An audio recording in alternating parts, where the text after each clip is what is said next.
Shalom anak-anak. Hari ini kita melanjutkan pembelajaran kita. Tetap semangat, tetap bersuka cita walaupun pembelajaran dilakukan secara daring. Baik, mari kita berdoa untuk mengawali pembelajaran kita. Kita berdoa. Bapa di surga, terima kasih Tuhan buat hari ini kami mau belajar. Tuhan tolong kami agar apa yang kami pelajari dapat kami mengerti, dapat kami pahami. Di dalam namamu Tuhan Yesus Kristus kami berdoa. Amin. Baik, hari ini kita belajar dari bab 8 mengenai kerendahan hati. Tujuan pembelajaran kita yang pertama, mengerti apa itu rendah hati. Yang kedua, mengetahui bagaimana ciri-ciri orang yang rendah hati. Yang ketiga, menghidupi kerendahan hati di dalam kehidupan kita. Kita masuk dalam materi. Mempelajari kerendahan hati dapat memotivasi kita untuk sadar akan diri kita sendiri sebagai ciptaan Allah yang memiliki keterbatasan. Dan kesadaran itulah yang menuntun kita untuk menghargai diri sendiri dan sesama serta memuliakan Tuhan. Kerendahan hati erat kaitannya dengan pemahaman tentang siapakah manusia. Manusia yang rendah hati adalah manusia yang sadar bahwa dirinya tidak sempurna.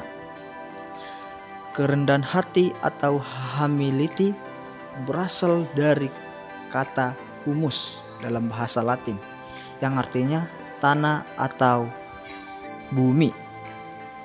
Jadi, kerendahan hati maksudnya menempatkan diri membumi di tanah. Pada Kejadian 3 ayat 19 dikatakan bahwa manusia diciptakan dari debu dan tanah dan akan kembali juga ke tanah. Artinya bahwa manusia itu bukan siapa-siapa. Sebagai makhluk ciptaan, maka manusia harus mengakui keterbatasan dan ketakberdayaannya dibandingkan dengan Allah Sang Pencipta. Jadi, kerendahan hati dalam pemahaman iman Kristen adalah rasa takjub dan hormat manusia kepada Allah Pencipta. Kerendahan hati juga mengantar kita untuk mengetahui atau mengakui bahwa kita dan segala ciptaan di dunia ini bukan apa-apa di hadapan Tuhan. Kalaupun kita memiliki kelebihan, jangan kita melebih-lebihkan hal positif yang ada pada kita. Namun juga tidak mengingkari bahwa segalanya itu adalah pemberian Tuhan. Kerendahan hati berhubungan dengan kebenaran dan keadilan. Kebenaran yang dimaksud adalah memberikan kita pengetahuan akan diri kita sendiri dengan kesadaran bahwa segala yang baik yang ada pada kita adalah karunia Tuhan. Dan sudah selayaknya sesuai dengan keadilan kita mempergunakan karunia itu untuk kemuliaan Tuhan. Dan kerendahan hati lahir dari pengenalan akan diri sendiri dan Tuhan. Pengenalan akan diri sendiri mengacu pada kesadaran bahwa segala yang baik pada kita datang dari Allah dan milik Allah. Kerendahan hati juga lahir dari sikap yang sepenuhnya bergantung pada Allah. Sebagai makhluk ciptaan yang berdosa dan memiliki banyak keterbatasan, manusia beriman hendaknya menggantungkan diri pada rahmat dan pengasihan Allah. Kerendahan hati adalah penyerahan diri kepada Tuhan sehingga kita berusaha untuk menyenangkan hati Tuhan. Ciri-ciri kerendahan hati. Ciri-ciri kerendahan hati yang pertama, takut akan Tuhan dan menggantungkan hidup padanya. Yang kedua, taat kepada Tuhan dan melakukan perintah atau ajarannya. Yang ketiga, menghindari pemegahan diri sendiri atau tidak menyombongkan diri.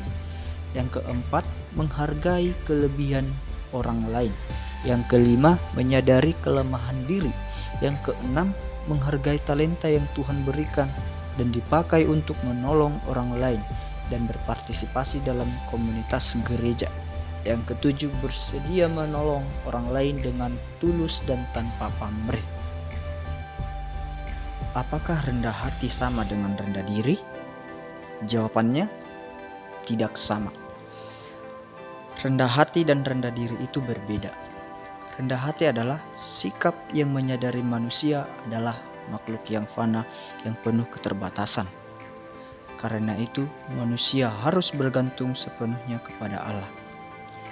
Contoh sikap rendah hati, menuruti perintah Allah, serta tekun berdoa dan membaca Alkitab, menghargai teman dan sesama, mengakui kelebihan orang lain dan kelemahan diri sendiri, tidak membanggakan diri. Sedangkan rendah diri adalah perasaan yang selalu merasa dirinya tidak berarti dibandingkan dengan orang lain. Akibatnya, seseorang menarik diri dari pergaulan dan cenderung menyendiri dan menghindar dari berbagai aktivitas bersama orang lain. Dan orang yang rendah diri itu cenderung ragu dan tidak mau mengikuti kompetisi atau pertandingan apapun, karena dia sudah menyerah sebelum bertanding melalui sikap yang menganggap dirinya lemah dan tidak mampu. Sikap ini kurang baik dan harus dihilangkan, karena dalam diri manusia ada potensi yang diberikan Allah. Tiap orang memiliki kekurangan, tetapi juga memiliki kelebihan dalam dirinya. Jika seseorang bersikap rendah diri, maka ia telah merendahkan dirinya sendiri dan tidak menghargai dirinya sendiri. Dan hal yang sangat penting untuk kita ketahui adalah kita hanya dapat menghargai orang lain jika kita menghargai diri kita sendiri. Yesus Kristus adalah salah satu pribadi yang rendah hati. Yesus tidak hanya mengajarkan orang untuk rendah hati, tetapi ia juga mempraktikannya dalam hidup dan pelayanannya. Dan Alkitab mencatat orang yang rendah hatilah yang masuk ke dalam kerajaan Allah. Pelayanan Yesus yang membasuh kaki murid-muridnya adalah sebagai simbol kerendahan hatinya.